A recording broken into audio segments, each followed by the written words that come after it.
اگر تم خود اپنے بارے میں انصاف کو ملحوظ رکھو گے تو دوسروں کے معاملات میں فیصلہ کرنے پر قابل اعتماد ٹھہرو گے۔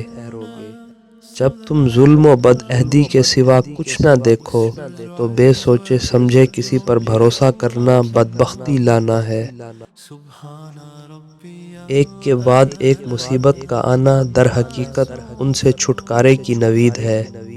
اپنا پورا اعتماد اپنے دوست پر مت ڈالو، کیونکہ اگر تم ایک ہی شخص پر اپنی تمام محبت اور اعتماد مرکوز کر کے ناکام ہو جاؤ اور سب کچھ کھو دو تو اس کے تباہ کن نتائج سے بمشکل ہی بچ پاؤ گے۔ اسلام وہ بنیاد ہے جس پر ایمان قائم ہوتا ہے اور پھر ایمان پر یقین کی عمارت کھڑی ہوتی ہے۔ لوگ مشکل سے ہی آخری درجے یعنی یقین تک پہنچتے ہیں۔ دنیا کے لیے دل کا لگ جانا تمہیں درد و غم دیتا ہے، جبکہ اس کے لیے بے رغبتی اور پرہیزگاری تمہارے دل و روح کو سکون بخشتی ہے۔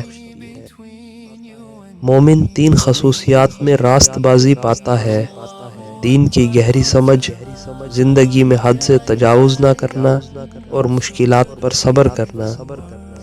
اللہ لوگوں کے ایک گروہ پر اپنی نعمتیں نازل فرماتا ہے اور ان کی ناشکری کی وجہ سے یہ نعمتیں ان پر بوجھ بن جاتی ہیں، جبکہ وہ دوسروں پر مصیبتیں نازل کرتا ہے اور ان کے صبر کی وجہ سے یہ مصیبتیں رحمت میں بدل جاتی ہیں۔